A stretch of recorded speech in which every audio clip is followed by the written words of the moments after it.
Hello everyone. अभी तक हमने डिस्कस किया था कि किस तरह से एक न्यूक्लियस जो है अपनी स्टेबिलिटी को अचीव करने के लिए अल्फ़ा डीके कर रहा था, बीटा डीके कर रहा था। ठीक है, जब वो अल्फ़ा डीके हो रहा था तो न्यूक्लियस का जो एटॉमिक नंबर है वो डिक्रीज हो रहा था 2 फैक्टर से और मास नंबर है वो डिक्रीज हो रहा था 4 फैक्टर से। जब बीटा डीके हुआ उस टाइम जो एटॉमिक नंबर है वो इंक्रीज हुआ 1 फैक्टर से और जो मास नंबर है वो सेम ही रहा। तो स्टेबिलिटी को अचीव करने के लिए एटम ने क्या किया, अल्फा डीके कर दिया, बीटा डीके कर दिया। अब हम डिस्कस करेंगे रेडियो एक्टिविटी जो डीके हो रहा था तो उसके क्या लॉ हैं, कितना टाइम ले रहा था एक जो न्यूक्लियस है वो डीके करेगा, चाहे अल्फा डीके करो चाहे बीटा डीके करो, तो उसके रिगार्डिंग कितना टाइम ले रहा था वो सब डिस्कस करेंगे। फर्स्ट लॉ देखते हैं कि क्या लॉ होते हैं जब जिस टाइम डीके होता है, चाहे अल्फ़ा का हो चाहे बीटा का हो। देखिए अल्फ़ा और बीटा जो है स्पॉन्टेनियसली एक साथ डीके नहीं हो सकते दोनों। एक तो ये लो है, एक साथ अल्फ़ा बीटा डीके नहीं होंगे। या फिर ये कहें कि फर्स्ट तो ये होगा, सेकंड ये कि एक टाइम में एक ही अल्फ़ा या एक टाइम में एक ही बीटा का डीके होगा। ये नहीं कि 2 अल्फ़ा या 2 से ज़्यादा हों। ठीक है, एक टाइम में एक अल्फ़ा या एक बीटा ही डीके होगा। ये इसके कुछ लो हैं। ठीक है, फर्स्ट ऑफ ऑल मान लेते हैं एक एलिमेंट्स के अंदर अननोट एटम्स हैं एट टाइम टी की बात करें, या फिर हाँ at time T is equal to 0 पे ले लेते हैं। जब टाइम 0 था तो एलिमेंट्स के अंदर अननोट एटम है। ठीक है, डीके होने के बाद एलिमेंट में एन एटम रह जाते हैं। कब? जब टी 0 नहीं था, मतलब कुछ टाइम था वहाँ। ठीक है, पहले एलिमेंट में एन नोट थे, अब एन हो गए। तो कितने एलिमेंट्स डिसइंटीग्रेट हुए, दैट इज डेल एन। दोनों का डिफरेंस डेल एन ले लेते हैं। कितने टाइम में? डेल टी टाइम में। कुछ टाइम में this atom are disintegrate from the elements. तो यहाँ ये बता रहे हैं कि जो रेट ऑफ चेंज है एटम्स का, rate of change of time के विद रिस्पेक्ट लेते हैं, वो डायरेक्टली प्रोपोर्शनल है दिस एटम के। ठीक है, जो जितने एटम डिसइंटीग्रेट हुए जितने टाइम में is directly proportional to these atom. ठीक है, अब ये प्रोपोर्शनल हटाने के लिए कुछ कांस्टेंट यूज करते हैं। कांस्टेंट हमने ले लिया डेल एन, और यहाँ मैं नेगेटिव साइन लगा देती हूँ। नेगेटिव साइन इस बात को इंडिकेट करा कि एलिमेंट्स के अंदर जो एटम है डिसइंटीग्रेट हुआ तो कुछ ना कुछ तो डिक्रीज ही हुए, कुछ का डीके हो गया, तो इससे तो ये लेस ही है। तो यहाँ नेगेटिव साइन इसी बात को इंडिकेट करता है कि एलिमेंट्स के अंदर एटम जो है डिक्रीज हुए कुछ डीके होने के बाद। ठीक है, प्रोपोर्शनल साइन हटाने के लिए हमने लैम्डा यूज किया। अब क्या करेंगे, इंटीग्रेशन कर देंगे ताकि हमारा टाइम निकल आए, कितना टाइम लगा डीके होने में। तो सेम एलिमेंट्स एक साइड करते हैं, डी एन एन इस साइड कर लिया हमने। इधर क्या रहेगा, लैम्डा एंड डी टी। इधर तो पहले टाइम 0 था, टाइम 0 की बात कर रहे थे, फिर टाइम टी हो गया। यहाँ पहले एटम एलिमेंट में एन नोट थे, फिर एन हो गए। ठीक है, अब क्या किया, इसका हमने इंटीग्रेशन कर दिया है। इसका इंटीग्रेशन डायरेक्ट क्या होता है, log n, वो रखेंगे limit N naught to N is equal to lambda T, और माइनस साइन तो है ही क्योंकि डिक्रीज हो रहे हैं एटम्स। अब यहाँ पे लिमिट पुट की तो log n by N naught is equal to minus lambda T. यहाँ से n निकल के आ गया। देखिए log को कौन खत्म करता है, एक्सपोनेंशियल। दोनों साइड एक्सपोनेंशियल किया, e से log खत्म हो गया, इधर e चला गया। करके दिखा देती हूँ, log e दोनों साइड किया तो इधर हो गया e की पावर माइनस लैम्डा टी। ये तो दोनों कैंसिल हो गए, n इज इक्वल टू आ गया हमारा n बाई एन नोट है। ये देखो ये एन नोट इधर चल जाएगा, एन नोट ई की पावर माइनस लैम्डा टी। देखिए अब ये पूछे न्यूमेरिकल वगैरह में कि कितने एटम रह जाते हैं डीके होने के बाद, तो वो अगर वैल्यू निकालनी हो एटम्स की तो वो यही है, एन नोट, बाद में एन नोट ही रहते हैं। ठीक है, तो N naught is equal to क्या हो गया, पहले कितने थे इनिशियली। ठीक है, एटम एलिमेंट के अंदर N is equal to N naught E की पावर माइनस में lambda T. Lambda is decay constant and T is time, कि कितना टाइम लिया। ठीक है, ये एक रिलेशन आ गया कि बाद में कितने एटम्स रह जाते हैं और पहले कितने थे और कितने टाइम में, ये सब हम न्यूमेरिकल्स में फाइंड आउट कर सकते हैं। नेक्स्ट कंसेप्ट आता है हाफ लाइफ का।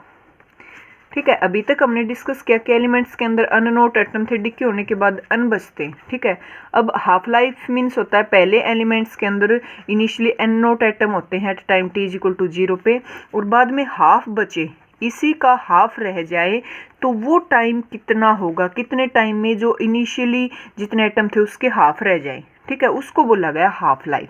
यहाँ टाइम हमने टी निकाला था, इसको कुछ अलग मान ले, हाफ लाइफ टाइम चाहे तो कैपिटल टी से डिनोट कर लो, चाहे टी हाफ लिख दो ऐसे, ताकि पता चल जाए कि this is half life time, ठीक है। तो हाफ लाइफ टाइम वो टाइम होता है कि जितने इनिशियली एटम एलिमेंट्स के अंदर प्रेजेंट होते हैं उसके हाफ हो जाएं, ठीक है। तो उस जितने टाइम में वो हाफ हो जाएं उस टाइम को बोला गया हाफ लाइफ टाइम, ठीक है। ये कैसे फाइंड आउट करेंगे, देखिए सिर्फ हमें यहाँ पुट करना है, क्या था अभी relation n is equal to 1 naught e की पावर माइनस लैम्डा टी। ये एटम उसमें रह जाते हैं, अब कितने रह रहे हैं, हाफ रह गए उसके, बस यहाँ पुट कर दो टाइम की जगह टाइम हाफ लाइफ वाला ही पुट कर दो, यहाँ पुट किया टाइम की जगह टाइम पुट कर दिया, ये कैंसिल हो गए। यहाँ 1/2 इज इक्वल टू क्या हो गई की पावर माइनस लैम्डा टी, ठीक है।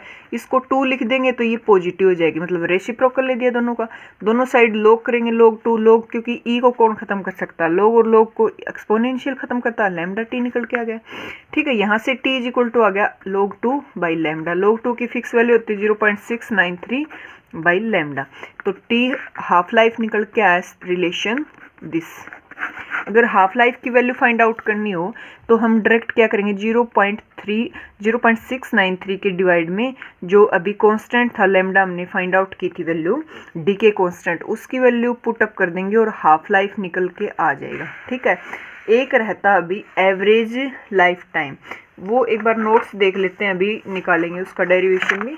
देखिए मैंने नोट्स बना रखे हैं, देख सकते हैं। Law of radioactive decay की क्या होता है, स्पॉन्टेनियस प्रोसेस होता है। स्पॉन्टेनियस मीन्स होता है कि बाहर से कोई लाइट या बाहर से कोई फोर्स प्रेशर नहीं दिया जाता, वो अपने आप ही डीके करते हैं, ठीक है। डीके होता है उनमें अपने आप, बाहर से हम फोर्स वगैरह एनर्जी वगैरह नहीं देते। स्टिमुलेटेड में बाहर से एनर्जी गिवन होती है, स्पॉन्टेनियस प्रोसेस में वो अपने आप होता है, ठीक है। इसमें क्या है, साइमल्टेनियसली इमिट नहीं होते अल्फा बीटा, वो एक साथ नहीं एमिट हो सकते, और एक टाइम में एक अल्फा एक बीटा ही होगा। अल्फा इमिशन में 2 से फैक्टर 4 से डिक्रीज हो जाते हैं, ये मैंने बता दिया यहाँ तक। तो देखिए first initially n not atom present हैं सैंपल के अंदर, कब, टाइम जब 0 था, बाद में n रह जाते हैं टाइम t पे, dn small number of atom disintegrate हुए dt टाइम में, ठीक है। तो यहाँ पे क्या किया, डायरेक्टली प्रोपोर्शनल होता है, माइनस साइन ये इंडिकेट करता कि लेफ्ट जो रह गए एटम्स वो डिक्रीज हो रहे हैं कुछ टाइम में, ठीक है। तो माइनस साइन लगा दिया, n एटम के डायरेक्टली प्रोपोर्शनल, डायरेक्टली का साइन हटाएंगे तो कुछ कांस्टेंट यूज करेंगे, this is lambda decay constant. अब n को एक साइड कर लो, टाइम वालों को एक साइड कर लो। लिमिट फर्स्ट इनिशियली एलिमेंट्स के अंदर n नोट एटम प्रेजेंट थे, बाद में n हो गए, टाइम 0 था, बाद में t हो गया। दोनों का जब हमने इंटीग्रेशन किया तो फॉर्मूला निकल के आया n is equal to n naught e की power minus lambda T. Radioactive decay is exponentially decay हो रहे हैं, ठीक है। हाफ लाइफ मैंने बता दिया, वो टाइम जब एटम जो इनिशियली है उससे हाफ हो जाए, ठीक है।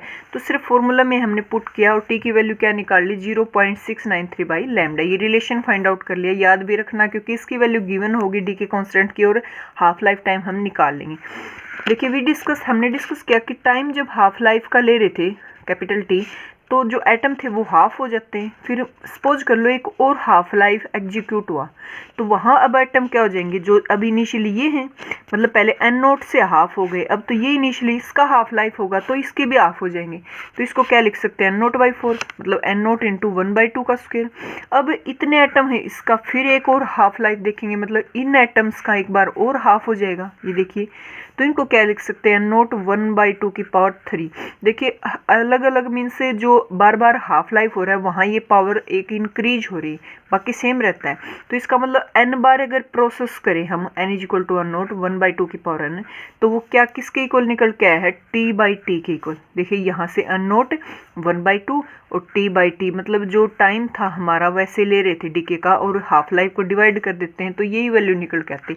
तो यहाँ से दोनों का एक स्टैंडर्ड रिलेशन बना लिया। देखिए ये नोट इधर जाएगा तो डिवाइड में हो जाएगा, मतलब n/n note is equal to 1/2 की पावर n किसके इक्वल होता है, 1/2 की small t by capital T, ठीक है। ये भी हम डायरेक्ट रिलेशन यूज कर सकते हैं।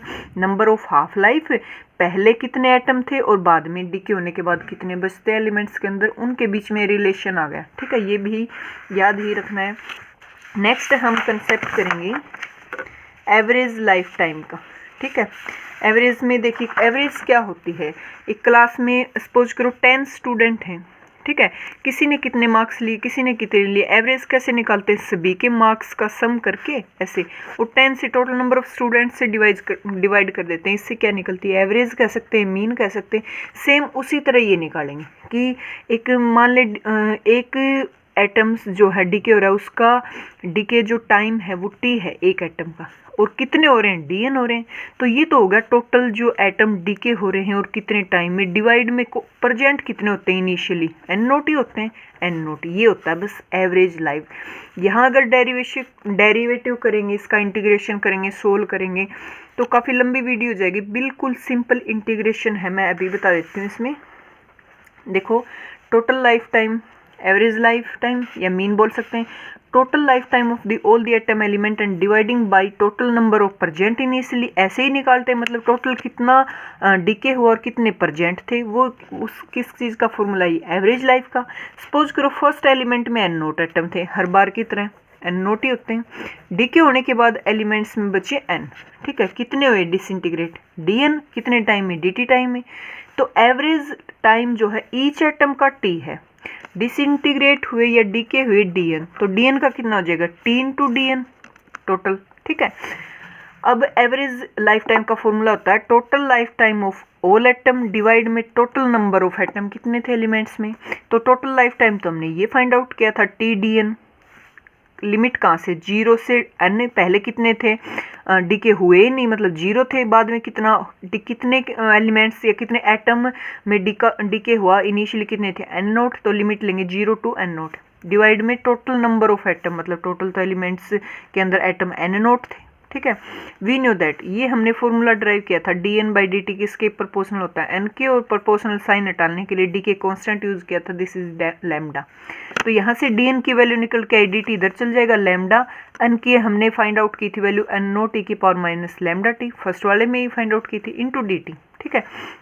यहाँ लिमिट चेंज कर रही हूँ मैं, देखिए 0 टू एन नोट है, जब डी एन की जगह फॉर्मूला के अंदर यहाँ ये वैल्यू पुट कर देंगे, मतलब टी में कन्वर्ट हो गया, तो लिमिट भी टी की ही लगानी पड़ेगी, जिसके अंदर इंटीग्रेशन करते हैं ना अंडर, लिमिट्स भी उसी की होती हैं। यहाँ देखिए डी एन है तो लिमिट एन के अंडर है, अब यहाँ डी एन की जगह जब मैं ये वैल्यू पुट करूँगी तो पूरा सिस्टम टाइम में हो जाएगा, तो लिमिट्स भी टाइम में कन्वर्ट करनी पड़ेगी। ये फॉर्मूला हमने फाइंड आउट किया था, N is equal to N naught T की power minus lambda T at N is equal to 0, जब एन 0 था तो टाइम की लिमिट निकल के आई infinite, N is equal to N naught था, इसमें एन की जगह एन नोट पुट करेंगे, एन नोट से एन नोट कैंसिल हो जाएगा, टाइम निकल के आई 0, तो लिमिट हो गई टाइम की इनफाइनाइट टू 0, ठीक है।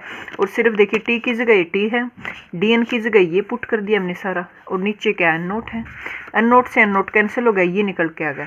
अब इसका इंटीग्रेशन होता है, देखिए टाइम के विद रिस्पेक्ट इंटीग्रेशन कर रहे हैं, और टाइम के 2 फैक्टर है, तो यहाँ वो फॉर्मूला लगेगा first as it is, second का इंटीग्रेशन, फर्स्ट का डेरिवेटिव, सेकंड का इंटीग्रेशन और फिर इंटीग्रेशन। तो फर्स्ट एज इट इज रहा, सेकंड का इंटीग्रेशन क्या होता है, इंटीग्रेशन करके जो पावर होती है उससे डिवाइड हो जाते हैं, लिमिट रख दी हमने 0 टू इनफाइनाइट, माइनस फर्स्ट का डेरिवेटिव, टाइम का टी का डेरिवेटिव क्या होता है 1 ई की लैम्डा टी, और लैम्डा से डिवाइड कर दिया, इसका सिर्फ सिंपल इंटीग्रेशन कर दिया। इंटीग्रेशन तो पता ही होगा ना, एक्स स्क्वायर है तो एक्स की पावर 3 और पावर से डिवाइड कर देंगे, इसका इंटीग्रेशन करें तो, ठीक है। अब आगे क्या किया, सिर्फ हमने लिमिट्स पुट कर दी, लैम्डा बाहर आ गया, वो 0 बन गया था, उधर पुट करेंगे तो 1 बाई लैम्डा और 0 टू इन्फिनिटी दिस, ठीक है। अब दोबारा से इसके इंटीग्रेशन होगा तो ये लैम्डा अब की बार फिर नीचे चला जाएगा, ठीक है। अब देखिए यहाँ से जब सोल्व किया, लिमिट्स पुट की, तो इधर तो 0 बनना है, माइनस में इसका क्या बन गया 1 by minus lambda, minus minus is positive 1 by lambda, तो जो एवरेज लाइफ टाइम है वो किसके इक्वल आया 1 बाई लैम्डा के, और लैम्डा क्या हमारा लाइफ डीके कांस्टेंट है। तो ये कह रहा है कि average life time of radio active element is reciprocal of the decay constant of the element. इसका मतलब जो एवरेज है वो डीके कांस्टेंट के रेसिप्रोकल है। तो अगर डीके कांस्टेंट हमारा गिवन हो न्यूमेरिकल्स के अंदर, एवरेज लाइफ टाइम पूछा हो, तो सिर्फ उसका रेसिप्रोकल कर देंगे 1 बाई लैम्डा, ठीक है। तो ये भी याद रखना है रिजल्ट। और लैम्डा का हमने अभी फाइंड आउट किया था हाफ लाइफ टाइम में कि लैम्डा इज इक्वल टू होता है 0.693 बाई टी, तो ये लैम्डा यहाँ भी पुट कर सकते हैं ताकि एवरेज लाइफ का हाफ लाइफ के साथ भी कुछ रिलेशन मिल जाए हमें। तो lambda is equal to T देखिए इसकी जगह पुट कर दिया दिस, तो टी ऊपर चल जाएगा, टी बाई 0.693, और इसको 1 बाई दिस सोल्व करेंगे तो ये निकल के आता है 1/44t। तो इज इक्वल टू आ गया 1.44 टी। मीन्स हाफ लाइफ के साथ इसका रिलेशन ये है, और एवरेज के साथ, एवरेज में निकाला तो हमने ये क्या डीके कांस्टेंट के साथ रिलेशन ये फाइंड आउट किया। ठीक है, न्यूमेरिकल सोल्व करते हैं कि इस टॉपिक पे हम कैसे न्यूमेरिकल्स सोल्व करेंगे। ठीक है, क्योंकि फिजिक्स के अंदर न्यूमेरिकल का ही कंसेप्ट बहुत इंपॉर्टेंट होता है। स्टेट है, नेट है, आगे सब में न्यूमेरिकल ही रह जाते हैं। फिजिक्स में थ्योरी को अवॉइड ही हटा ही देते हैं, ये कह सकते हैं कि न्यूमेरिकल ही सोल्व करवाते हैं। तो काफ़ी न्यूमेरिकल अभी से सोल्व करोगे तो काफ़ी अच्छा रहेगा। देखिए रेडियो एक्टिव है जिसमें हाफ लाइफ दे रखा है 3 सेकंड। हाफ लाइफ को हम किससे डिनोट करते हैं, कैपिटल टी से, तो टी की वैल्यू है 3 second. At time T is equal to 0 a given sample of his isotope contain this atom. Starting में इतने एटम थे उसके अंदर, ठीक है, एलिमेंट्स में। कैलकुलेट करो डीके कांस्टेंट, एवरेज लाइफ। अब 1000 एटम रह जाते हैं तो उस टाइम टी फाइंड आउट करो, नंबर ऑफ डीके पर सेकंड फाइंड आउट करो। 4 चीज निकालनी। फर्स्ट हम निकालेंगे डीके कांस्टेंट। हाफ लाइफ दे रखा है 3 सेकंड। अननोट इनिशियली एटम को अननोट से रिप्रेजेंट करते हैं तो वो दे रखे हैं दिस। डीके कांस्टेंट क्या होता है, ये तो रिलेशन फाइंड आउट किया था हमने। Decay constant is equal to 0.693 by half life. Half life given है, यहाँ पुट कर दो, ये वैल्यू न्यूमेरिकल ही है, यहाँ 3 पुट के ये निकल के आ गया दिस। एवरेज लाइफ का फॉर्मूला भी tau is equal to 1 by lambda. 1 by lambda इसकी जगह पुट कर दिया, ये निकल के आ गया। सिर्फ हमने क्या पुट किया है अभी तक, फॉर्मूला। अब हमें ये रिलेशन पता है, n by N naught is equal to 1/2 की power n। n is number of half life, कितने एग्जीक्यूट होते हैं, ये हमें गिवन है दिस। ये भी गिवन है, दोनों ही गिवन है ना, देखो ये और ये, ठीक है। और 1/2, अब n की वैल्यू निकालनी है यहाँ पे। सिर्फ n कितने एग्जीक्यूट होते हैं, number of half life this 3। T1 is equal to होता है NT, n की जगह 3, और ये हाफ लाइफ भी हमें 3 गिवन है, 3 3 जा 9 सेकेंड। अब फोर्थ पार्ट में पूछ रखा है रेट ऑफ चेंज ऑफ। ये तो फर्स्ट में ही किया था हमने, dn/dt किसके प्रोपोर्शनल होता है, n के। प्रोपोर्शनल साइन हटाने के लिए लैम्डा यूज किया था। सिर्फ ये निकालना है, इन दोनों की वैल्यू हमने फाइंड आउट कर रखी। ये तो गिवन है और ये फाइंड आउट की थी, दोनों की पुटअप कर दी, ये निकल के आ गई। ठीक है, देखिए the half life of the radium, this half life given है 3.8 डे, मतलब 3.8 डे के अंदर 1 हाफ लाइफ एग्जीक्यूट होता है। 1 हाफ लाइफ एग्जीक्यूट का मतलब होता है जितने इनिशियली एटम है, सपोज कर लो 10 एटम है तो 5 रह जाते हैं कितने दिन के अंदर, दिस 3.8 डेज के अंदर। Calculate how much this milligram of random will be remain after this day. इतने 38 मतलब 38 डेज के अंदर इतने पहले एटम थे तो कितने मतलब रह जाते हैं अपने एलिमेंट्स के अंदर, ये पूछ रहा है। ठीक है, हाफ लाइफ गिवन है 3.8 डेज और टी गिवन है 38 डे, मतलब 38 डे तक डिसइंटीग्रेट होता रहेगा और इतने दिन में 1 हाफ लाइफ हो जाएगा। तो हम इसमें निकालेंगे कि 38 डे में कितने हाफ लाइफ एग्जीक्यूट होंगे, जबकि 1 हाफ लाइफ की जो डे दे रखा है वो 3.8 है, मतलब 3 दिन और कुछ घंटे। तो 38 दिन में कितने हाफ लाइफ हो जाएंगे, इसको इससे डिवाइड कर देंगे। तो देखिए n is equal to 38 by 3.8, 10 half life execute हो जाएंगे 38 डे के अंदर। ठीक है, इनिशियली दिस है, इनिशियली हमें एटम गिवन है 15 मिलीग्राम। n की वैल्यू निकालने की कितने रह जाते हैं सैंपल के अंदर, तो देखिए सिंपल हमें फॉर्मूला पता है, n by N naught is equal to 1/2 की पावर n। ठीक है, n इज इक्वल टू इसको इधर ले जाएंगे तो n नोट की वैल्यू हमें पता है 15 और n की हमने निकाल ली 10, तो यहाँ से दिस n की वैल्यू निकल के आ गई दिस 38 डेज के अंदर 0.014 मिलीग्राम एटम रह जाएंगे सैंपल के अंदर। तो ये जो यूनिट्स थी एटम एंड न्यूक्लियाई कंप्लीट हो चुकी है, पूरे टॉपिक स्टेप टू स्टेप हमने किए हैं। अगर आपको वीडियो अच्छी लगी हो तो प्लीज़ लाइक कर दे। आप फिजिक्स से रिलेटेड हो, अगर मेरे साथ जुड़ना चाहते हो तो प्लीज़ चैनल को सब्सक्राइब कर लें। Thank you.